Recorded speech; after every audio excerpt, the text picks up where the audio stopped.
Yan. So, ang gamit natin, so pag-usapan muna natin kung ano yung MetaTrader 5. So, MetaTrader 5, ito yung gamit natin na tools para makapag-trade tayo. Broker is our middleman para makapasok tayo doon sa market. Ganun siya. Kaya minsan, di ba, nalilito yung iba, pag mga bago, bakit magre-register sa broker? Tapos mag-download pa ng MetaTrader 5. Tapos i-connect pa. Di ba? Parang medyo naguguluhan sila. Yun ang simple explanation nun. Broker is the middleman para doon tayo makapasok sa market. Doon tayo magwi-withdraw, doon tayo magde-deposit, doon tayo magke-create ng live account, ng demo account, nandun ng mga promotion.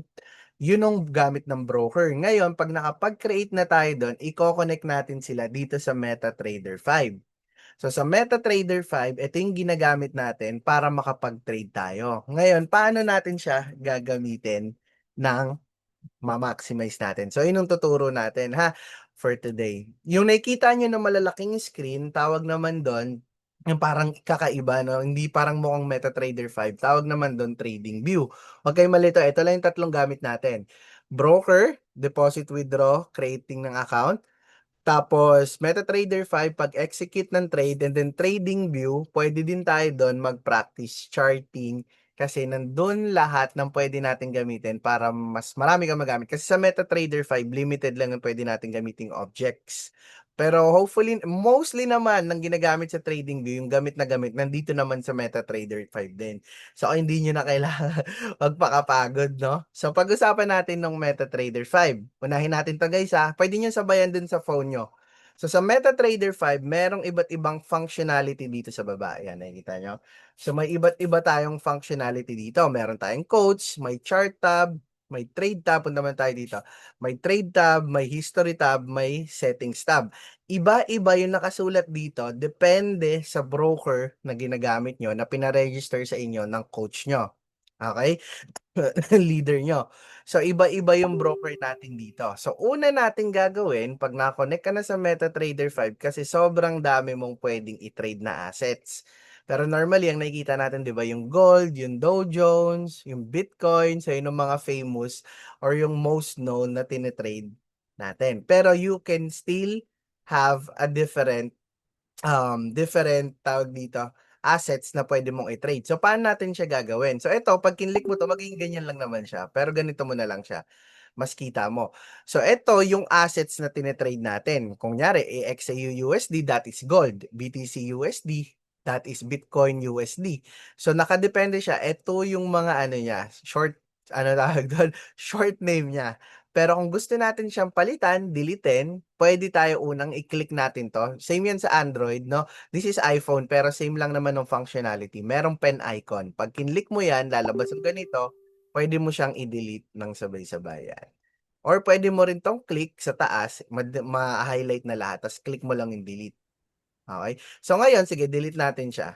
Ngayon, dinilit ko siya.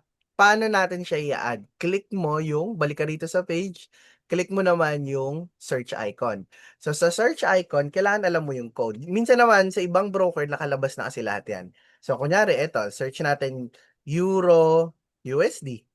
Diba? Lumabas na yung Euro versus US dollars. Search natin yung Bitcoin, BTC USD. Bitcoin US dollars. Search natin nung ano pa yung gusto nyo, GBP USD. Yan. Ay mali. GBP USD. Dito. Ngayon, search din natin yung USD JPY. Yan ang mga famous na tinatrade guys ha, ng mga traders, no? Meron din Bitcoin Ethereum, Bitcoin ETC. Yan. Yan. Ethereum USD. Sa iba, USD. Yan. So ngayon, nakikita nyo, pag binak natin siya, nandito na siya sa page natin, right? So, kita na natin siya. So, ibig sabihin, ito na yung mga assets na pwede nating i-trade. So, may dalawa tayong option kung paano tayo magte-trade. Either i-click natin to, may lalabas na trade dito, yan. Pero ida-direct ka pa rin niya. Ayan, ito yung una. Wait lang ha. Patay dito, click natin to, trade, may lalabas na ganito. So, wag kayong malito. Ibig sabihin lang nito, ano ba yung gagawin mo? Magsisell ka sa market or magbabay ka sa market? Ito yung current price niya. Ito yung lot size. So, punta muna tayo ha. Market execution ang tawag dito. Ibig sabihin, instant siya. For an example, pag kinlik ko to, magbabay na ako sa price na to ng gold. Okay? 'Pag nag-sell ako, magse-sell ako sa price na 'to ng gold. Dito sa taas is yung lot size. So, pwede mo siyang palitan. For an example, palitan ko siya ng 0.01. Yan. So, 'pag nag-buy ako, 0.01 lang yung mate-trade or sabihin nating 1. Magba-buy ako, 1 yung mate-trade. Gano'n siya. Now, 'di ba may nakikita tayo doon na stop loss, so may mga stop loss tayo, ibig sabihin ng stop loss 'yan ang nakikita natin. So, I'm assuming na lahat kayo nandun na sa community. So, meron tayong mga signals na binabato do'n. Right? So, pwede dun ilagay niyo yung stop loss dito. Kunyari, ano ba yung stop loss? Ano yung gold ngayon? 4708. Nandun siya o 4707 area. So, lalagay tayo ng stop loss. Kung magbabay tayo, sabihin natin 4705. Yan. Tapos magsiset tayo ng TP natin 4709. So, pag nag-buy ako dito, so makikita nyo, executed na siya. Nandito na siya sa trade tab. Mamaya, isa-isay natin yan. Nandito siya, lalabas na siya. So, nag-buy ako sa area na yon, may stop loss ako, and may TP ako. Isa-isay natin. Stop loss, ibig sabihin nun, pag yung trade mo na hit yung stop loss, mag-i-stop siya automatically doon. Yun lang yung kaya mong ipa-loss or i-risk dun sa trade na yon. Okay. Kaya dun mo nilagay yung stop loss. Yung stop loss, hindi siya basta-basta nilalagay ha. So, calculated din siya. Profit naman, kung ilan ang profit na gusto lang mo lang makuha dun sa trade na yon. So, ganyan siya. Ito yung unang way natin. Balik tayo kasi nasa functionalities pa lang tayo. Ayun yung unang way para mag-trade ka. I-click mo yung assets dito, tapos trade. Yung iba na to, kahit wag mo nang tingnan lahat yan, di naman siya kailangan talaga. So, pag click natin doon tayo magti-trade. Now, ano yung second option natin kung paano tayo magti-trade? Click natin tong chart tab. Ako, hindi na ako dumediretso dito sa quotes ha, kasi medyo matagal siya or parang hindi ako nadadalian sa kanya eh. So, merong easy way kung paano mag-execute ng trade. Punta tayo sa chart tab. Nandito tayo sa chart tab. Delete muna natin to ha. Yan, close natin. So, nandito tayo sa chart tab, makikita niyo dito, ang daming, ang dami dito na nalilito ka na kung ano ba talaga yung kailangan mong pindutin dito. Isa-isay natin. Dito sa gilid, meron tayong tinatawag na price. Current price, ibig sabihin, ito yung price ng gold ngayon. So, kung makikita niyo dito, ang gold is nasa 4705. Okay? So, yun ang current price ng gold ngayon. Tingnan natin ng ibang assets para di kayo malito. Meron nandito na lahat. Ito yung isang way na sinasabi ko sa inyo. May easy way para makita yung mga assets natin bukod dito sa quotes tab. So, quotes tab, dito lang talaga ako nag-a-add ng mga assets na gusto kong i-trade. Pagpunta rito, may easy way na click nyo to. Lalabas lahat ng assets natin na gusto nating i-trade. Now, kunyari, gusto kong i-trade hindi gold, gusto ko yung Bitcoin. Pag kinlik ko yung Bitcoin, magbabago yung itsura ng chart ko, tapos ito yung current price niya, makikita niyo sa gilid. Kaya minsan pag may nagtanong sa inyo, anong current price ng Bitcoin ngayon? 'Di ba? Dito niyo siya makikita sa gilid. So, dito niyo makikita yung mga price natin. Isa-isay natin ha. So, balik tayo sa gold. Iba-iba yan. Sa USD JPY, makikita nyo 156 yung current price. Yung Euro USD, 1.1. Na tayo sa gold, ang current price naman ng gold, 4,706. Napahayad na ba yung ano? Okay. Yan. So, dito natin makikita yung price. Ngayon, ano yung mga functionalities dito? Isa-isay natin. Una, dito sa taas, meron tayong dito tinatawag natin na time frame. So, ibig sabihin ng time frame, normally, pag nag-start ka, 5 minutes time frame. Kung pipindutin kayo lahat, isa-isay natin ha. Pag pinindot kayo, nag-iiba-iba yung itsura ng candlestick. So, sa screen natin, may tinatawag na candlestick. Itong blue, or itong green, anong kulay yan, baka colorblind ako. Itong blue, itong green, tas yung red. Ayun yung mga candlestick na tinatawag. Ngayon, nung candlestick, nagbabago yung itsura niya kada ikiklik ko tong iba't ibang time frame. So, itong iba't ibang time frame na to, may nag-question before. Ibig sabihin po ba niyan pag nag-entry ako ng buy or sell, maapektuhan ba siya pag kinag-iba ko ng time frame? The answer is hindi maapektuhan yung trade nyo. So, bakit may iba't ibang time frame? Kasi merong iba't ibang trader. Diba? So, hindi naman pare-pareho ng trader. Iba't ibang klase ng trader, iba't iba ng time frame, iba't iba ng strategy. So, isa-isay natin. 1 minute time frame, kung mapapansin nyo, dito sa gilid, 23 seconds. Punta tayo ng 5 minutes, mamaya ako explain na. 23 seconds, dito, 16 seconds, Sa 15 minutes, 5 minutes na lang yung natitira. Sa 30 minutes, meron pang 5 minutes kasi malapit na tayo mag-30. Punta tayo ng 1 hour. Nakita nyo, 35 minutes. Sa 4 hours naman, meron, eto pala yung sa baba ng price ha, yan yung remaining time ng candlestick. So, meron pang 1 hour 35 minutes. Okay. So, punta tayo dito. Kung mapapansin nyo, panibagong candle na yung lumabas. Pero ang nakalagay lang dito, 50 seconds. Punta tayo ng 5 minutes. Panibagong candle na yung lumabas, pero 4 minutes and 40 seconds pa yung natitira. Medyo na-gets nyo na. So, explain natin pa ng mas malinaw para di kayo malito. Kung dito sa 15 minutes, 4 minutes na lang. Ngayon, nakabase yan dun sa time natin. Kung mapapansin nyo, kada candlestick, ibig sabihin lang yan 1 minute. So, ibig sabihin, magbabago tong candlestick kada 1 minute pag nasa M1 ako. Okay? Magbabago tong candlestick pag nasa M5 ako kasi kada candle, 5 minutes siya. Okay? Nagfo-form. Pag nasa 15 minutes ako, kung mapapansin niyo yung time ngayon, 25 na, kaya 4 minutes na lang kasi kada 15 minutes yung candlestick. Ngayon, magi 11:30 na, 5 minutes na lang, di ba? 11:30 na. Kaya 5 minutes na lang yung natitira dito.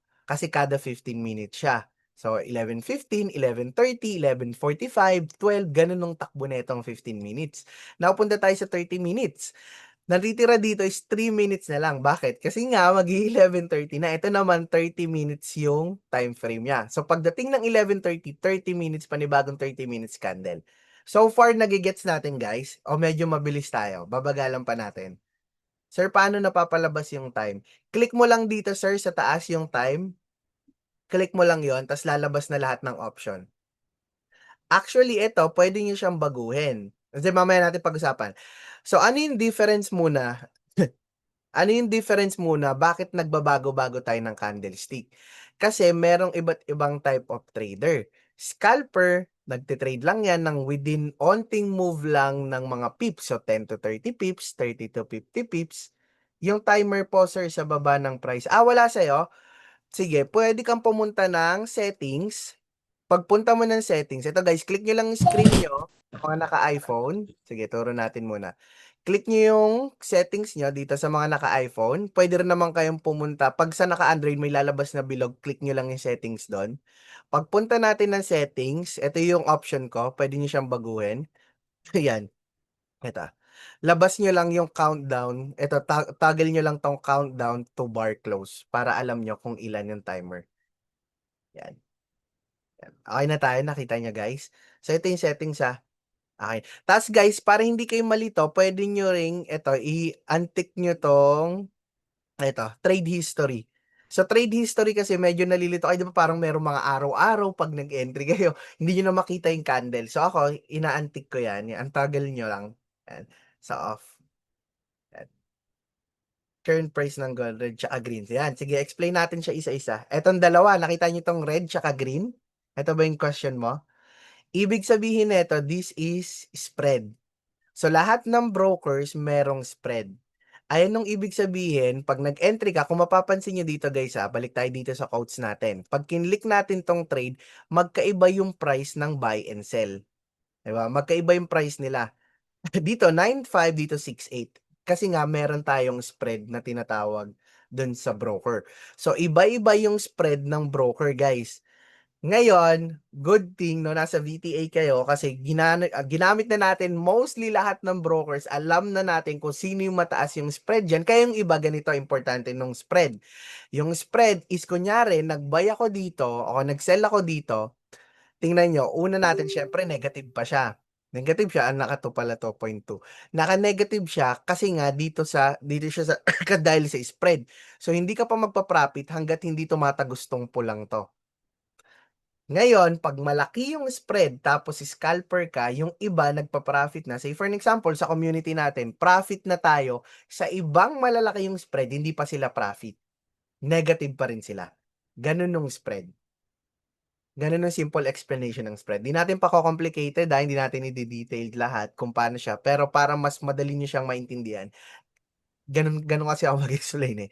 No? Para hindi kayo masyadong, grabe, ang daming kailangang aralin. So, makikita nyo, profit na tayo. Yun yung spread. Okay? Kung titingnan nyo, iba-iba yan. Iba siya sa Iba siya sa gold, iba siya sa DJ30. Di ba pag pumunta tayo ng DJ30 ng gabi, grabe laki ng spread kasi malaki yung movement. Lalo na pag opening, nagiging volatile yung market pag opening ng mga session. Okay? So, balik tayo dito. So, balik tayo sa time frame, guys. Span po nakikita yan. Lalabas to. Yung iba kasi pag naka-demo, walang spread eh. Pero pag nag-live account ka na, lalabas yung spread. Yung iba naman, pinapakita na ito, kahit demo, kita nyo na may spread na tayo. Sa 1 minute, mukhang malaki tong spread na to. Pagpunta na yung 5 minutes, na late lang siya yan. Paano nyo malalaman ng spread ng broker? Sige, turo natin siya mamaya. Pero punta muna tayo dito guys sa ano ha, sa time frame. So, ibig sabihin nito, hindi maaapektuhan ng trade nyo. Kita nyo, nag-entry ako ng trade kanina, pero lumilipat ako ng time frame. Wala naman nagbabago sa trade ko, right? So, ang gamit lang ng time frame is to analyze yung market para mas makita nyo yung market. Nakadepende kung anong klase kayo ng trader. Pag scalper kayo na trader, ang gagawin nyo, of course, dito kayo sa 1 minute and 5 minute. Kasi short-term movement lang yung tinetrade nyo. Ibig sabihin, hindi ganong kalalaking pips yung tinetrade nyo. So, okay na tayo sa $5, sa $10, sa 15, kasi maliliit lang na movement. Ngayon, kung day trader ka, nag-i-intraday ka, pupunta ka syempre sa mas malaking time frame. Kasi kailangan mong mas makita yung bigger picture kung saan ba gagalaw yung market. 'Di ba? So ngayon kung short term ka lang sa 1 minute, 5 minute ka lang kasi short term move lang naman ng target mo eh. Doon ka ngayon mag-a-analyze kasi same lang naman yung analysis na gagawin mo sa lower time frame sa higher time frame. Kung mapapansin nyo, sa higher time frame, nandun pa rin yung support and resistance, nandun pa rin yung mga trend lines, nandun pa rin yung mga key levels. Gagawin mo lang siya pag bumababa ka ng time frame, same strategy, same discipline, same ang tawag dito, same siya ng concept na gagawin mo, pero sa mas mababang time frame. Ngayon, pag pumunta ako ng 1 hour, yan, 15 minutes, 30 minutes, minsan hindi ko na siya ginagamit, kahit 15 lang. Tapos, pwede nyo siya makita iba pang time frame yan, no? Ang daming time frame, so tanggal natin 30 minutes. So, pwede na tayo dito pwede tayo na 15, hide natin yung 30. Yan, so wala nang 30 minutes. 15, 1 hour, 4 hours. So, kung makikita nyo dito sa akin, meron ako ditong 15 and 1 hour. So, kung magde-day trade ako, dito ako titingin. Kasi titingnan ko yung bigger picture.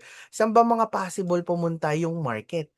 Nakita ko dito may EMA, nasa baba na yung EMA ko na 200, tsaka EMA ko na 89. So, hindi tayo mag-usap ng para di kayo malito. Pero nakita nyo dito, aalamin ko kung saan ang mga key levels possible mag-react yung market sa taas and sa baba, ano yung pattern na meron, sa support and resistance, sa higher time frame, doon ako pwedeng maglagay ng mga key levels. Okay. Ngayon, pagpunta natin dito, pwede ring 4 hours. Ngayon, sa mga swing traders, ito 1 hour and 15 minutes for day traders. Pero tumitingin din sila minsan sa 4 hours. 15 minutes, 1 hour, pwede rin 30 minutes, nakadepende sa inyo kung day trader kayo. Now, kung swing trader kayo, kasi ganito kasi yung mga Pilipino, guys. So, kahit tayo, kailangan yung alamin kung ano ba yung klase na trader na gusto nyo. Una, scalping kasi magpa-profit tayo ng minutes, seconds, no? Mga ganun lang. Or minsan, naabot ng isang oras. Depende sa movement ng market. Kung ganun yung gusto nyong style ng trading nyo, mag-scalping kayo. Kung gusto nyo mag-withdraw, diba, withdraw ako ng daily. Gusto ko to para meron ako pang gastos araw-araw, pang food trip araw-araw, pang kape, pang shopping, no? So, day trader, ano kayo, scalping kayo. Now, kung meron naman kayo mga busy kayo na tao or parang hirap sa inyo mag-scalping yung tingnan ng chart ng sobrang tagal, pwede kayo mag-day trade. So, 1 to 2 entries per day. Or minsan, isang entry lang. 1 to 2 entry per day. Yung mga busy kayo, parang may ano ako, sobrang dami kong ginagawa sa buhay. Wala na akong time para tingnan ng chart. Di ko na kaya tingnan ng chart. Ganun ang ginagawa ng mga day trader kasi titingnan nila to 5 minutes, 1 hour, 15 minutes, 4 hours, 30 minutes. Titingnan nila yan, magsiset sila, dito possible pumunta yung market. Magsiset ako ngayon ng set ng pending order ko. Mamaya pa dapat ng pending order. Pero magsiset ako ng pending order ko, iwanan ko na yan. So, ibig sabihin, kahit hindi ko na tingnan ng chart, bahala na kung ano mangyari dyan. Nakaset na yung TP ko, nakaset na yung SL ko. Pag naabot niya yung zone 9, automatic mag-a-activate yung mga trade ko. Gets natin? Yan. So sabi ni Lovely, scalper po ako, target 40 USD a day. Yun. So kailangan alamin nyo kung anong klase kayo ng trader ha. Nakadepende rin dito. Pero pwede nyo naman tong i-navigate guys, kung paano siya gamitin. Okay. So na tayo sa time frame. Wala na tayong question dun sa time frame. Punta na tayo sa next. Ayun lang naman ang time frame. Isipin nyo lagi 5 minutes, 15 minutes, 1 hour, 4 hours day, isabi ng day. Yan. Sa mga swing tsaka position trader, no? So day trade, position trader tsaka swing trader. Day 1, week 1 para mas makita nyo yung market. Kung titingnan nga natin ng monthly, medyo delay kasi ito eh. Titingnan natin ng monthly, yung gold pataas pa rin, no? Kung sa parang napakagulo na niya sa daily, sa nangyayari sa weekly, pagdating sa pa rin, pagdating sa weekly, makikita natin, or monthly, makikita natin dito, paangat pa rin. Bumaba lang siya ng todo dito. As punta tayo dito, weekly, o iba yung movement, nakikita natin. Sa weekly, ano mga possible, di ba dito ngayon ng market, pag binaba natin yun ng lower time frame, makikita natin, grabe, daming moves. Ang mga possible pa, nag-liquidity na dito, kung bababa yung market, ano yung mga key levels yung titingnan natin? Yan, dyan papasok yung mga natin, analysis natin. Pero hindi tayo mag-uusap ng ganon. Now, tapos na tayo sa time frame. So, hopefully, nakuha nyo kung paano yung time frame ha. Punta tayo next sa functionalities. Eto. So, meron ditong dalawa. Pag kinlik nyo to, lalabas yung buy and sell. Okay? So, pag kinlik nyo to, lalabas yung buy and sell. Ito yung market execution. Kunyari, kung ano ba yung gagawin nyo pagtapos nyo, hindi pwedeng feelings lang guys sa trading ha. O, sabihin na natin, sige, for the sake of example, feeling ko bababa yung market, magsisell ako. Pindutin ko to. Feeling ko angat yung market, magbabay ako. Pindutin ko to. Di ba mas madali dito mag-execute kaysa dito sa kanina sa quotes tab? Kasi dalawa yung natin. Ngayon, paano kung may SLNTP? So, close muna natin lahat to ha. Close natin lahat ng trade para di kayo malito. Demo lang naman yan. Kung tayo dito, close natin lahat ng trade. So, clean. Punta ako, parang pababa yung market or based sa analysis ko, pababa yung market. Sell ako, may lalabas na guhit dito. Ibig sabihin, dito ako sa price na to nag-sell. Okay? Ngayon, paano tayo mag-set ng TP and SL dito sa chart natin? I-click ko lang to, nakita niyo yung line na lumabas. Pag kinlik ko yan, may lalabas sa babang ganito. So, pwede ko ditong i-close yung trade ko kahit di na ako pumunta kahit saan. Pwede ko i-close yung trade ko dito, close natin. Ayan, wala na yung trade ko. Profit na ako doon. Isa pa ulit, mag-sell ulit tayo. May na lumabas ulit line. Click ko. Meron ditong function na SLNTP. Pag kinlik ko yung SL, may balabas na panibagong line. Saan na yung line na lumabas? Wala. Isa pa. Bakit wala yung line? Ayan, napakataas ng line. So, ay lalabas na line, wala tayo 50 minutes. May lumabas na isang line, yan. Ida-drag ko siya kung saan ng SL ko. Kunyari, ang SL sabi ni coach sa signal 4710. So, kita ko yung price dito sa gilid, di ba? So, ida-drag ko lang siya. Drag ko siya sa papunta sa 4710. Tapos yung TP ko, siguro okay na ako sa TP3 or okay na ako sa profit na hindi naman ganun kalaki. So, punta tayo dito. Sabi doon, ang TP3, sabi natin 4,600 or 4,700. So, $60. So, dito na ako sa TP3, okay na ako dyan. 1:2. No, lipat natin dito. Tapos wala kayong profit eh. Dito yung SL ko, sabi natin, ang kaya ko lang i-risk sa trade na to, 50 sa signal. Tapos, ang profit ko, 100. Yan. So, 1:2 siya.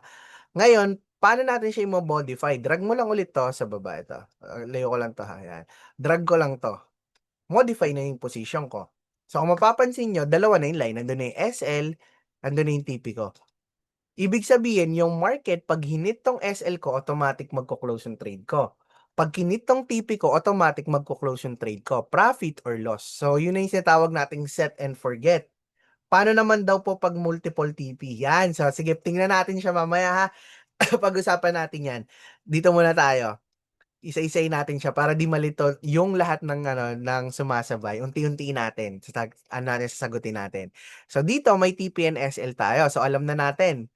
So kayo guys, ang unang rules, huwag kayo magmo-move ng SL. Pag na-hit yung SL, let it be. Ibig sabihin, mali yung analysis nyo, minob nyo pa, edi mas lumaki pa yung talo nyo. Hanap kayo ng panibagong setup. Pero ganyan siya ha. So SL and TP. Ngayon, iba-iba yung TP na sinisend dun sa signal. So mamaya pag-usapan natin. Close muna ulit natin to ha. Yan. Meron tayong mga functionalities dito. Unahin natin dito. Ito ang tinatawag na lot size. So yung lot size, nagko-correspond siya. Hindi ka naman pwedeng mag 0.1 na lot size pag yung funds mo $20 lang.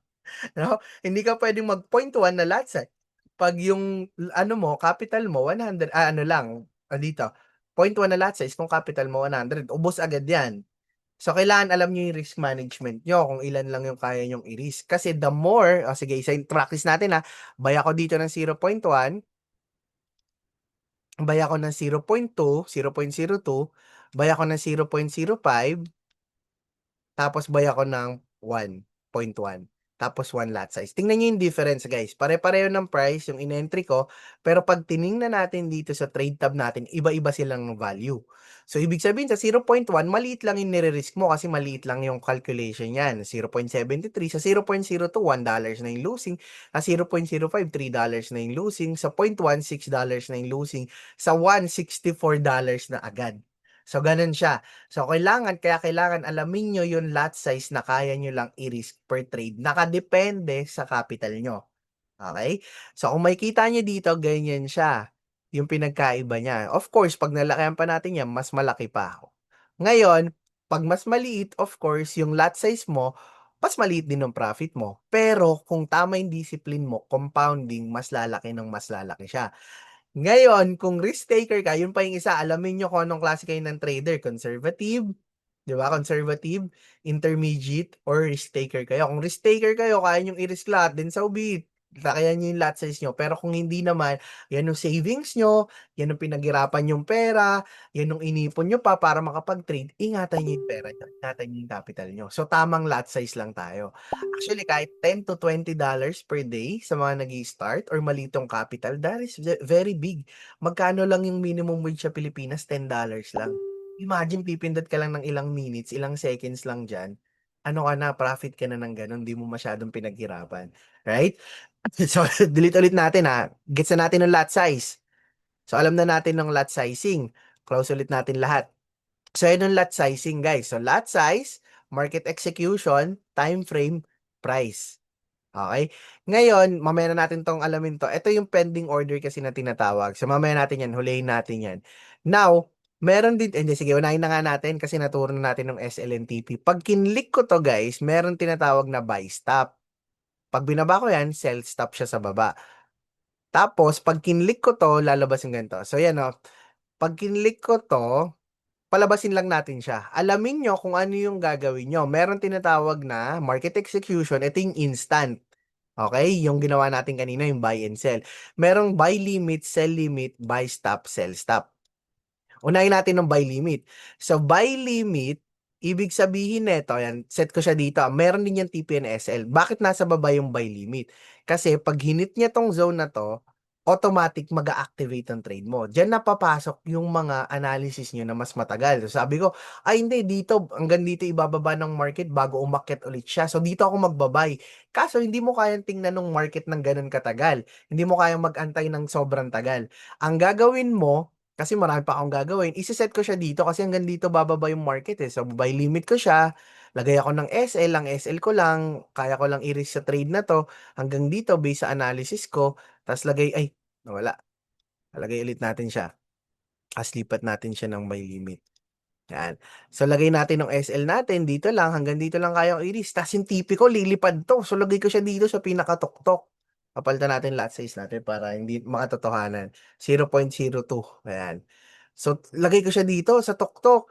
Kung makikita nyo, dito yung TP ko, dito lang yung SL ko. Kaya ko lang i-risk na trade dito, $10 based dun sa analysis ko. So, isi-set ko na siya. Drag lang lagi ito, drag. Andun na siya. So, nakaset na siya. So, kahit hindi pa inaabot ng market, pag inabot na ng market yan mamaya dito, automatic mag-activate ang trade. Gets na? So, nai-gets na natin? Or nalilito pa doon? So, yun yung buy limit. Wag na muna nating alamin ng buy stop and sell stop. Kasi baka malito kayo. Unahin natin ng buy limit. So, buy limit dito. Now, paano naman pag sell limit?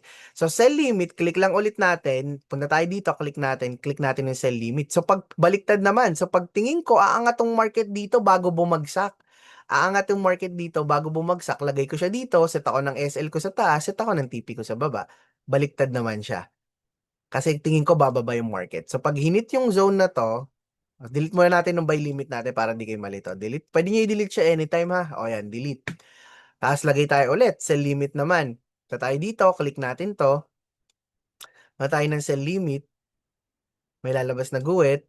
Lagay natin dito. Angat muna yung market dito sa tuktok. Magtatap ulit siya bago siya bumagsak. So, lagay ko yung SL ko dito. Lagay ko yung TP ko sa baba. Sabi ko, tutulo siya ng sobra ngayong araw. So, lagay ko siya dito sa baba. Set ko siya, ganun. Ayun yung ibig sabihin ng sell limit by limit. Okay. So, alam na natin, ganun siya mag-set up ng pending orders pag nag-a-analyze na kayo ng market. Kung tingin nyo kung saan napupunta yung market. So, click natin to, delete ulit natin. Hopefully, nasusundan nyo guys ha. Meron naman tinatawag na buy stop and sell stop. Mostly, hindi siya ginagamit. Laging limit orders. Kasi tayo mga traders, hinahanapan natin ng key levels. Ganito yung ano na, bigay ko sa inyo yung psychology behind that. Yung mga trader, bakit buy limit and sell limit mostly yung ginagamit sa trading? Kasi alam natin yung market, angat baba, angat baba, angat baba. So pag pinuntahan niyo yung isang key level, magpo-pullback siya doon or magre-reverse siya doon sa key level na yon. Right? So, ibig sabihin, kaya ganun nung inaanla, angat dito, babagsak, sell limit, buy limit. Kaya yung buy high, sell low na sinasabi nila sa trading. Now, meron isang functionalities naman na tinatawag na stop orders. So, stop orders, ayan. Bakit nasa taas? Pag-click natin ng stop orders. So, lagay ko muna to ha. Ayan, pinlace ko. So, meron akong buy stop dito. Ibig sabihin naman ng buy stop, kung makikita nyo, di ba, ang buy limit natin nasa baba kanina dito. Limit, buy limit. Kasi pag hinit yon, alam natin dun bababa yung market, automatic mag-activate, nakabay ka. Pero bakit yung buy stop nasa taas? Yung stop order naman is continuation naman. So, ibig sabihin, pag ito, tinagos naman to ng market, yan, kunyari, ito, umangat, sabi ko, ay parang magtutuloy-tuloy tumaas to kasi hindi ko naman alam kung hanggang kailan siya bababa. Basta alam ko, ito naman mga breakout strategy. So alam ko na pag nag-breakout siya dito, automatic to aangat tong market. So magtutuloy-tuloy yung market. Mag-set ako ng buy stop dito sa taas. So ganun siya. Ang stop order is for continuation naman. Gets natin? Or nalilito pa kayo dun sa dalawa? Gets ba natin? Sige nga, type nyo kung na-gets nyo. Type 1 kung gets nyo. Type 2 kung hindi. Tapos, para alam natin kung pupunta na tayo sa next. 1, 1. Gets naman. Yung iba, gets? Okay lang guys, kahit hindi nyo gets ha. Huwag kayong ano dito, ma-pressure sa mga iba na nakaka-gets kasi kailangan talaga natin siyang ituro. Okay, so mostly naman gets, lahat naman gets natin. Yun ang pinagkaiba ng buy stop and sell stop. So delete ulit natin to. So, dalawa yun ha, buy limit, sell limit, buy stop, sell stop. Ngayon, alam na natin ng functionality ng pending orders. Tapos na tayo sa market execution, tapos na tayo sa price action, tapos na tayo dito sa mga assets, lot, and then time frame. Now, punta naman tayo sa sunod. Merong ganito dito na yung triangle, circle, square. Ang tawag naman dito, objects. So, ang objects, lagay natin, delete natin lahat to, para di kayo malito. Ay, hindi, sige, activate na lang natin, show all. So dito sa pending orders natin, lipat natin ha. Para ano, kasi palabasin natin. Yan. So kung makikita nyo dito, meron tayong, ay hindi, block na lang natin para mas kita nyo. Yan. So meron tayong tinatawag dito na dito sa baba, ano yung mga nakaplat. Ibig sabihin, pinlat ko na yan before. Ngayon, dito lalabas yung delete natin lahat para di kayo malito. Delete all. Hanap tayo ng iba. So, paano siya ginagamit? Yung objects, merong iba't ibang objects. So, makikita nyo, vertical line, horizontal line, trend line. Ayan. So, iba-iba yung gamit na pwede nyo. Nandiyan yung Fibonacci, nandiyan yung Elliott wave, nandiyan yung rectangle triangle.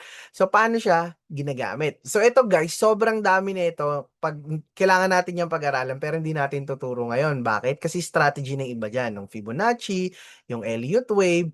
So, gagamitin lang natin ng mga shapes na pwede nating pag-aralan. Kasi ito, mga yan, lahat yan, puro ano na yan, strategy na iba't iba yan. Pupunta tayo dito muna sa mga pinakagamit dito. Kunyari, may alam ka, dito yung support ka, so ayoko, baka nakakalimutan ko. Pag kinlik ko yan, may lalabas na line. Right? So, yung line na yan, alam ko na pag nag-react yung market dyan, kahit sobrang tagal, support zone siya. Sabihin natin, ito yung support zone. O, lagay lang natin sa pinakababa muna. O, ito yung support zone. So, pag kahit lumayo yung market na sobrang tagal, alam ko kasi naglagay ako dito ng line. Okay? So, pwede ka rin maglagay, lagay mo sa taas, ito yung resistance, lagay tayong support and resistance. Tapos, ay, may nakita akong key levels dito. Kung ano mang key levels, hindi na natuturo. Pwede ako mag-drawing ng square. So, alam ko na nandito siya sa loob ngayon ng key levels.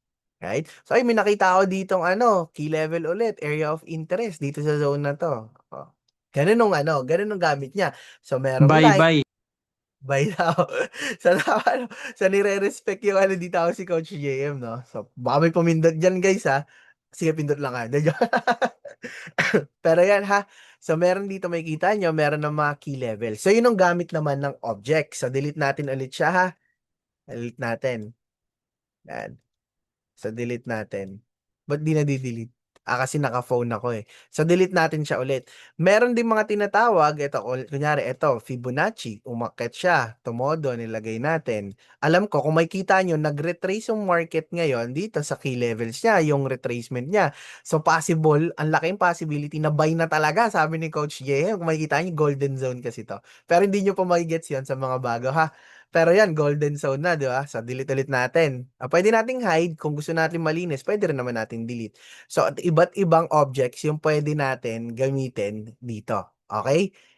Gets natin yon. So, nakadepende sa inyo kung paano. Pwede rin rectangle o trend lines naman. Dito may trend dito. Ayun, may iba'y kulay, black eh. Papalitan muna natin siya ng white para kita nyo. Yan. So, pwede naman siyang modify. O black. O, alam ko na yung trend. So, may trend ako dito na idodrawing. At least alam ko. Yun ang gamit ng mga objects naman. Kaya kung makikita nyo, bakit ang dami nilang mga guhit-guhit sa chart? Ito pala yung ginagamit nila dito sa zone na to. Now, punta tayo sa next functionality. Okay na tayo dun sa objects. So, area of interest is napakadami po kasi yan. So, yan yung different, different session. So, area of interest, part niya ng supply-demand zone, support resistance, OB, FBG. So, nandun yan. Sobrang dami yan, yung area of interest. Basta kung saan mga possible, mag-react yung mga market. So, ibang session naman siya. Now, punta tayo dito. Pero okay na tayo, guys. Okay na tayo dun sa objects. Kasi mabilis lang naman talaga siya. Okay tayo sa objects kung paano siya gamitin. So, hopefully nakakasabay kayo din sa MetaTrader 5 nyo, ha? Ready na tayo? Type 2 kung punta na tayo sa next. Type 2, guys. Punta na tayo sa next. 2. Yan, okay. So, punta na tayo dito. Ito naman yung mga indicators, oscillators na makikita nyo dito. So, makikita nyo, meron akong moving average dito, meron akong RSI sa baba. Ngayon, paano siya ginagamit? Pag kinlik ko yan, sige, delete muna natin lahat. Ayoko sana delete pero sige, delete na natin. Para sa inyo. Delete natin siya, lagay na lang ulit natin siya mamaya. Yan. So, kung makikita nyo, ganito yung una nyo makikita. Very clean. Pag kinlik nyo yan, lalabas dito lahat ng oscillators, indicators na pwede nyong gamitin na sobrang dami. Ayan, another topic to kasi iba't iba ulit strategy yan. Kaya yung sinasabi namin sa inyo guys, pasok kayo ng academy, pasok kayo ng school, kasi nandun lahat yan. Tinuturo namin yung iba't iba dito sa mga natin, mga ganito, para mapag-aralan nyo. Kaya it takes time talaga aralin ng trading. Pero kung ano yung working sa inyo, okay na yon. Isa-isay natin yung mga main muna na ginagamit. Moving average. So, kunyari, nag-click ako dito ng indicators, may lalabas na ganito. Huwag kayong malito ha. Ibig sabihin lang neto kung ano yung indicators na settings. Kaya nung ibang pag-aaralan. So, pwede mong all-time frame, exponential sa moving average. Minsan lang naman gumagamit netong simple, linear, ang mostly gamit exponential para mas explosive yung movement. Alam agad natin. So, kunyari, ito, pwede ko siya i-edit. Yan o, edit ko. Kung anong gusto kong style, gusto kong color, nakadepende. Pag nilagay ko siya, lalabas na siya sa screen ko, yung green. And so, may indicator ako. Labas natin yung isa. Punta ulit tayo dito sa indicator. Lagay ulit ako ng isa. Ang pinaka-isa pang gamit is yung volumes. So, click natin ng volumes. Nakikita niya sa baba, may lumabas na indicator dito sa baba. Ayan. So, ito yung volume. Alam natin kung kung gaano kalakas yung pressure ng buyer and seller nung time na yon. So, yan. Pwede kayong dito, mag-experiment kung ano yung mga gusto nyong gamitin na indicators, yung mga tinuturo, or meron kayong mga sarili nyong indicators, nandyan siya. Itatry nyo lang siya. Pero din dito, may dalawa kasi yan. Main window, yung dun talaga mismo sa screen mo. Kunyari, ito, lagay tayo ng fractals. Kung makikita nyo, nandito siya sa screen. Meron naman din naman mga indicators na kahit ilagay mo sa main window, nasa baba siya. Kunyari, RSI. Yan, nandito siya sa baba. Pwede rin tayo mag-add ulit. Unlimited naman yan. Ewan ko lang kung makita nyo sa screen nyo pag sobrang dami nyo ilagay dyan. O meron ding MACD. O, doon na siya sa baba. Ayan. So, nakadepende sa inyo kung ano yung gamit nyo na indicators. Pero dyan nyo siya may kita dito sa, ayan, dito. So, yun na, walang malilito. Price, ulitin natin, recap tayo. Price, candlestick, assets, market execution, lot size, pending orders, objects, indicators. Okay, ito wala naman to. Ano lang to, pang, pang, pwede nyo sukatin. Ito pang sukat to. Hindi kasi ako naka-phone kaya hindi ko siya maklik. Pero pag kinlik ko pa yun ng isa pa, ayan, yun pala, ayan, nasukat ko kung ilang pips, kung ilan nung pwede nyo siyang pansukat. Ayan, ito wala naman to. Okay, gets natin? Okay tayo dyan ha. So tapos na tayo dito, punta na tayo sa next. Alam na natin lahat ng functionalities. Meron tinatawag na trade tab. Yung trade tab, dito lang lalabas yung mga active orders mo. At saka yung makikita mo yung balance mo, tsaka yung equity mo. So set tayo dito, buy ako ng marami. Yan. So makikita nyo, nandito yung active order ko. Ito yung isang option naman guys. Kung dito medyo, yung may nagtanong kanina, sabi niya, Coach, paano yung pag sobrang dami mong orders or paano yung sobrang dami mong entries tas multiple TP. So hindi mo siya magagawa dito kasi pag kinlik ko siya, kunyari na mo, set ako ng SLTP, yan, hindi ko na babaguhin. Tapos kiklik ko yung iba. Since dikit-dikit sila kasi same price ka bumili, nahihirapan kang i-click yung iba. Okay? Ngayon, pwede ka pumunta dito sa trade tab. Ngayon lang, ang gagawin mo lang dito, ima-manual mo siya. Kiklik mo, kunyari ito, click ko, modify orders, isiset ko yung TP ko, tsaka yung SL ko. Dito, click mo ulit, modify ko, set ko yung SL and TP ko. May kita mo kung ano yung walang SL and TP dyan. Pag kinlik ko yan, dito, walang SL, blanco. Walang SL and TP. Pag yung meron, napin natin yung meron nating SL and TP. Yan, nakikita nyo, may SL and TP ako dito. Gets? So, dito naman siya pag multiple TP. Kunyari, ito, gusto ko, TP1 lang to. Lagay ko yung TP1 dito. O, 01. Sabihin natin 03. 03. Hindi. Ano na natin? Yung SL natin, 00. Yan. So, 03, TP1. Gusto ko TP2 yung isa kong entry. Lagay ko rito, click ko. Set ako dito, 4705 naman or 06. O, TP2 naman. O, yan. Nakaset na ako. So, iba-iba yung TP na pwede mong iset. So, set ako dito, TP1. Dito sa isa kong entry, TP2. Isa kong entry, TP3. Okay, nakadepende sa inyo. Pwede rin naman lahat TP1. So, lahat TP2, lahat TP3. Nakadepende sa inyo kung ano yung gusto nyo. Sabi ko nga sa inyo, depende yan sa inyo. Yung risk management nyo, yung target profit nyo, yung target loss nyo, or target lang pwede nyong i-risk. Now, dalawang option kung paano natin sila i-close. Click ko to, pwede ko tong i-close. Manually yan. No? Click ko lang, tapos close. Di ba dito kanina, pag nag-entry ka, swipe mo lang naman yan dito, close. O, close na siya. Now, kung nandito ka, pwede mo rin siyang i-manual close dito, close position, hold mo lang to. Pag hinold mo yan, may lalabas na green, hindi yan magko-close hanggat hindi mo binibitawan. O na, tanggalin ko, hindi siya nag-close. Pag kinlik ko yan, kunyari, parang ano pa to, angat pa. O, hold ko muna konti, tapos pindot, release. Pwede rin namang mabilisan na close. Kunyari, ito close ko na. Close ko na agad siya. Right? Now, paano kung may multiple entry ka? Kunyari, sobrang dami mong entry, ano ba? O, sobrang dami ko ngayong entry. So ngayon, pag sobrang dami kong entry, paano ko siya i-close lahat ng sabay-sabay? Click mo lang to, meron dito ang close all position. Okay? So dalawa yan, close all losing position kasi losing pa yung mga position na nandito. So click natin to, sell tayo, and buy and sell hedging tayo. O nung nakita yung may nag-profit, pag kinlik ko to, lalabas naman nung close all profitable position kasi may profitable na doon. Close all losing position or i-close natin lahat ng position. Okay? So, dalawa siya. Close natin lahat ng position natin. So, wala na siya lahat ngayon.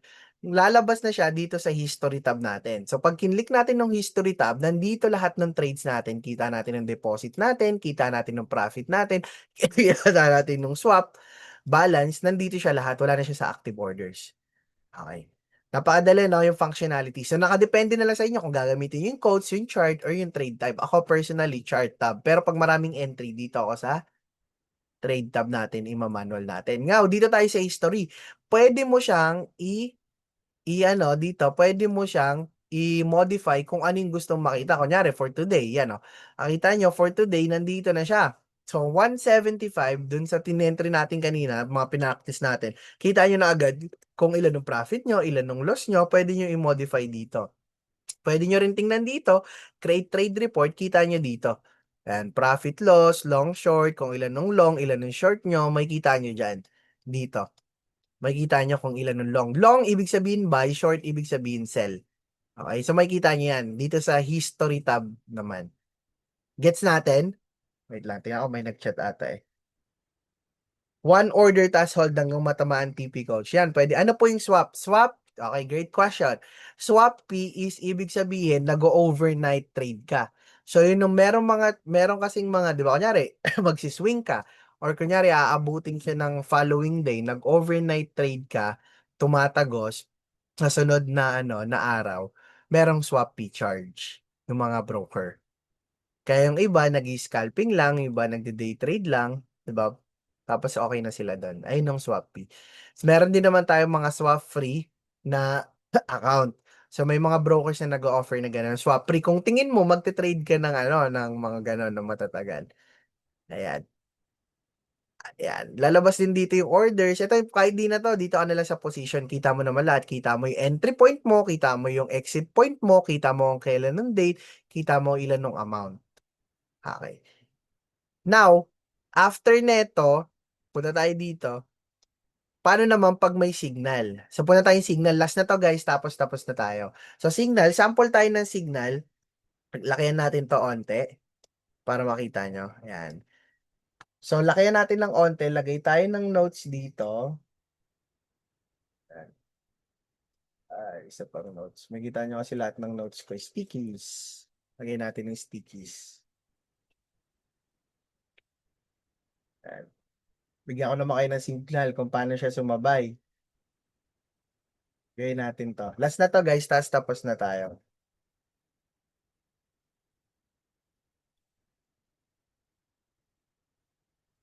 Yan. Asan na yung sticky? Ito. Ayan. Asan na yun? Ito. So, for an example naman, punta tayo dito. Kita pa rin naman yung screen ko, no? Ayan, trailing. Guys, ako nga pala, sorry. Hindi ko pala naturo. Thank you for reminding me, Hachiku. Sige, balik muna tayo dito bago tayo dito sa signal. Kung makikita nyo, sa tayo, meron palang trailing na tinatawag. So, sorry guys ha. So, may trailing na tinatawag. So, kunyari, buy tayo dito. Nga tayo ng 1 minute time frame. Kasi matagal to eh. So, tasel din tayo. Tingnan natin kung ano yung unang magpa-profit. So, kung makikita nyo dito, may profit na ako dito na 42 cents. Ano yung tinatawag nila na trailing? So, merong trailing na tinatawag. Pag kinlik ko yan, may SL ka. Diba, kunyari ito, ang SL ko dito sa zone na to, kasi by to eh. Punta tayo sa sell. Saan yung sell? Yan. So, ang SL netong sell na to sa taas. Diba dito? Ngayon, ang SL ko, ganitong amount lang. Ngayon, nagpa-profit na ako para gusto ko risk-free, pwede ko siyang i-trail, ilalagay ko dito sa baba, positive na yung SL ko. So, kung makikita nyo yan, kahit bumalik yung market, positive SL na ako, $0.74 na ako. Gets? So, pag bumaba pa yan, pwede ko pa siyang i-move ulit dito, ayun ang trail. Yung itinatrail mo, kunyari, bumagsak pa siya, ititrail ko ulit siya, bababa ko siya, ayan, binaba ko ulit siya, tinrail ko siya. Baba ko siya, tapos modify ko siya. So, kahit bumalik yung market, meron na akong $1.20. Ngayon, bumababa pa rin siya. O, itatrail ko ulit siya dito. $1.56 naman. Pag na-trade niya yan, pag na-hit niya yan, automatic magko-close yung trade mo. So, hindi niya pa naman na-hit eh. Andan natin ha. So, ganito yung trailing. Hindi siya magne-negative kasi continue siya. Negative lang siya pag na-hit siya sa taas. Ayun yung tinatawag natin na trailing para kahit bumalik yung market, hindi na kayo malilos. Risk-free na kayo. So, dalawa yung trailing. Isa, una, sinasabi ng coach nyo, makikita nyo, di ba? Break even nyo. So, ibig sabihin, eto, pwede nyo i-break even. Kung saan kayo nag-entry, lagay nyo lang yon. Yan. Dito ko para kahit bumalik yung market, hindi ako talo, hindi ako SL. Sabihin, safe na ako. Yan, bumabagsak pa siya. O, lagay ko ulit dito. Ititrail ko siya, $2 na. O, yan, nakikita nyo, sinusundan ko yung galaw ng market. Ayun yung trailing stop loss. So, minumove ko ng minumove yung SL ko. Kahit bumalik siya, may $2 na ako. O, babalik ulit siya. Lagay ko siya dito sa $2.60. Yan, lagay natin siya, $2.60. Yan, modify ulit natin. So, may kita nyo, palaki ng palaki yung profit ko. Pero, kahit balikan ng market yan, profit na ako. Ayan, o, hinit niya. So, may kita nyo, wala na siya. Wala na yun doon, nandito na siya. Profit na ako. Kahit balikan niya yung SL ko na yun. Yan. So pag multiple entry, mahihirapan kayong mag-trail ng stop loss kasi lahat yun i-move nyo. Regardless po kung kahit ano yung, kahit ano yung lot size nyo. Kahit malaki lot size nyo, pwede kayong mag-trailing stop loss. Ngayon, kung may papansin nyo kanina, hinit agad ng market ang trailing stop loss natin kasi nasa 1 minute tayo. Meron din naman nagte-trail ng stop loss pag na-form na, meron iba't ibang strategy ng trailing. So, kunyari ito, hindi pa kasi tapos yung 5 minutes, so hindi pa bumabagsak yung market. Pagtapos niyan, ilalagay niya doon yung SL niya. Kung yung SL niya, dito sa malayo, i-move ko siya dun sa dulo, dito ko siya i-move sa dulo netong week netong 5 minutes. Kasi alam ko na possible yung sunod nito, babagsak na yung sunod na ano. Ganun ang trailing niya. Pagka ulit ng 5 minutes, i-move ko ulit siya dun sa dulo ng week ng another 5 minutes. Nakadepende, pero yun ang tinatawag natin. Nakadepende sa inyo. Pero yun ang tinatawag natin na trailing stop loss. So, kunyari, itong buy, hindi ko siya matitrail yung stop loss ko kasi yung stop loss ko nasa baba pa eh, di ba? Itong buy. So, losing pa to. So, pag nilagay ko dyan, hindi yan papayagan ng system. Grade out yan. Kaya kailangan positive siya. Yung sell lang natin nung natitrail natin kasi pabagsak yung market. Yan. So, move kulit. Ayan, modify. So, yun yung trailing stop loss. Yes, so kahit mahit yung SL na yon profit ka kasi nasa positive na yung SL mo, ng trail mo. Ibig sabihin ng SL, guys, yung SL hindi ibig sabihin negative ba? SL ibig sabihin is stop loss. So ibig sabihin magi-stop na yung order mo dun sa price na yon. So pwede mo siyang i-break even kung medyo kabado ka, i-break even mo na agad yung trade mo para kahit bumalik, wala kang loss. Ngayon i-move mo na lang siya, i-trail mo na lang siya. Kung gusto niyo na mag-profit, yung dito sinusundan natin. You know, trailing stop loss. Gets natin? Gets ba? Yung trail? As long as kayang mag-trail. Okay. So ngayon, meron naman tayong, guys, di niya pa ba kayo? Patapos na tayo? Or tapusin na natin? Go, gets, yan. So, meron tayong mga signal, buy, kunyari ito, buy, sorry natin, buy, 4,700, 4,705. Sample lang to, walang magbabay, guys, ha? SL, 4, walang magbabay, ha? Hindi ko pa tinitingnan yung chart, ha? For the sake of example lang to. Okay, SL natin, 4,7 or 4,695. Tapos, TP1, TP1, TP2, TP3, TP4, TP5. Sabihin natin.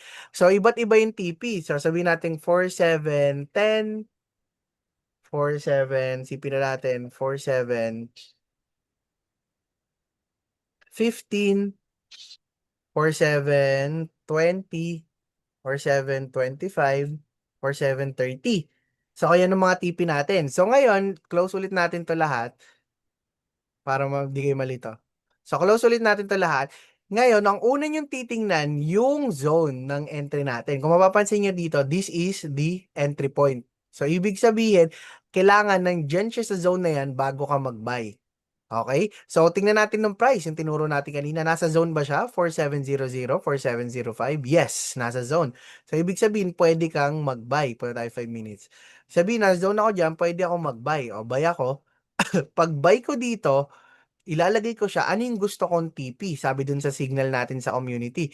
So, pipili ka ng TP mo. So, ang TP mo ba, 4710? So, kung ikaw, masaya ka na sa 4710, lalagay ko siya sa 4710. And drag ko lang siya, 4710. Tapos, ang SL natin dito sa baba, 4695. O, 4695 dito. Ayan. So, lagay natin siya dito. So, kung mapapansin nyo, okay na ako doon sa trade na yon. Ibig sabihin ba nito, antayin ko tong ma-hit yung TP1 bago ako mag-close ng trade? Depende pa rin sa'yo.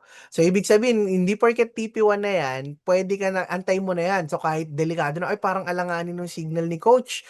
Parang ganun, alanganin yung signal ni coach. Gusto ko nang i-close. Kasi hindi pa nagti-TP1. Pwede ko ba siyang i-close? Yes. Pwede mo siyang i-close. Basta masaya ka na sa profit, pwede mo nang i-close yung trade mo. So, kunyari, ito, hindi pa tayo profit diyan, 'di ba? Malayo pa tayo sa TP1. Pero parang alanganin ng signal parang ano, titingnan ko parang pababa yung market. Sabi sa 5 minutes, tsaka 15 minutes, parang pababa yung market kasi nagke-create na ng lower high. Lower high, lower high, lower high. So parang pababa yung market ngayon. Nakikita ko baka bumagsak yung market. Parang alanganin ng signal. Pwede ko siyang i-close kahit hindi pa na-seat yung SL and yung TP. Nakadepende siya sa inyo. Gets? So, pwede mo siyang i-move. Kung dalawa entry mo, pwede mo siyang i-TP2 rin. Kunyari, hindi lang TP1. O, TP2 ko for 720. Okay ako doon. Basta may tiwala ako kay coach eh. Aabutin niya to. Ano, aabutin niya to. All TP to home run to. So, lagay natin dito. Yan. So, 20.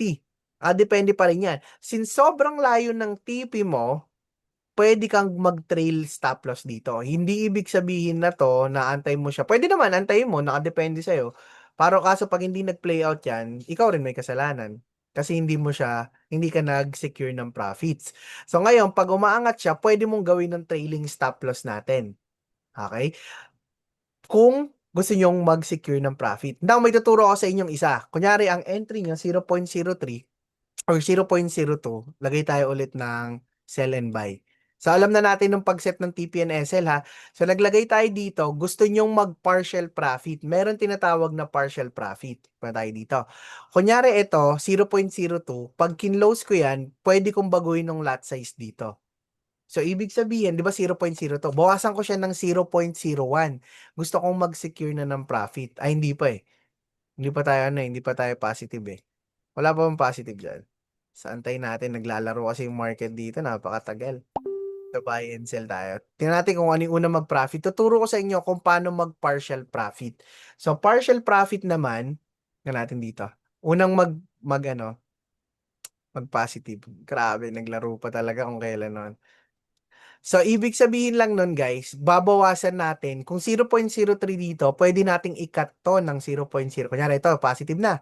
Close natin. Bawasan ko siya ng 0.01.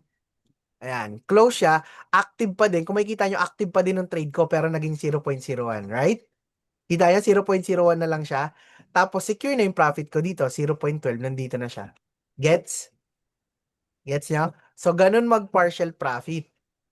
So, pwede nyo siyang i-cut. Ito, tulad nito, 0.03 to. Cut ko yung 0. Sabi natin. Cut ko yung 0.01. O, cut ko ulit. Para 0.02 na lang entry ko, cut ko yung 0.01. Active pa din ng trade ko, nabawasan lang ng 0.01. Nandito na siya, profit na siya ng $2. Gets? Ganun mag-partial profit. Okay. Now, kung masaya kayo, pwede nyo i-close lahat, pwede nyo hindi. Pero yun yung ano natin, kung paano mag-execute ng trade. Alam na natin kung paano gamitin quotes tab, charts tab, trade tab, history, price, buy, sell, market execution, pending orders, um, objects, indicators, tsaka yung kung paano mag-set. Okay na tayo, guys. Yun lang naman, open tayo ng question for 5 minutes or 3 minutes. Tapos, done na tayo. Any question lapag nyo?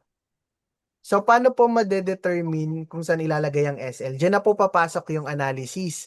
So, kailangan alam nyo mag-analyze ng market. Hindi pwedeng kung saan lang kayo maglalagay po ng SL kasi may hit lang yun. Diyan yun ay kailangan ipasok yung mga inaral nyo. Normally, ang SL nilalagay dun sa dulo after ng swing high, swing low, ng mga key level, support, resistance, dun nilalagay yung SL. Paano nyo po na-handle yung nag-entry po kayo tas biglang against pala sa direction nyo na gustong mangyari? Kaya diyan pumapasok yung SL. So, kunyari against the direction ng entry nyo, ibig sabihin nun, mali yung analysis nyo. Tanggapin nyo, either dalawa yan. Either i-close nyo na, kasi dalawa yung trader. Kakabahan yan, pag namumula na, ganun kasi normally yung trader. Talagang kakabog yung dibdib nyo pag nakita na ng pula sa screen. Lalo na yung pera na yun, yung pinaghirapan mo. 'Di ba? Parang di mo na alam kung ano yung gagawin mo. Close ko ba to? Entry ko ba to? Close ko ba to? Iwanan ko ba to? Nakadepende sa inyo. Kaya doon papasok yung kailangan. Ganito kasi yan guys, walang pakialam sa atin ng market.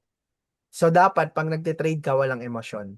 That is the reality ng trading. So, dapat wala kang emosyon dyan. Kung SL yan, SL yan. Kung profit yan, profit yan. Kasi yung market, nagmo-move naman siya based doon sa kung ano yung gusto niya, no? Based doon sa mga sentiments, sa news, sa analysis, sa mga traders, banks, institution, doon nagmo-move yung market. So, ibig sabihin, pag biglang nag-against sa'yo, mali yung analysis mo. Pero meron kang target, diyan na papasok yung risk management. Yung target na risk mo, at saka yung target profit mo. Kung yung risk mo, $10 lang, wag mo na siyang i-move kahit against yung market. Hayaan nyo siyang mahit. Sir, may way ba ma-auto TP na from 1 to 10 kung ano man or babantayan namin?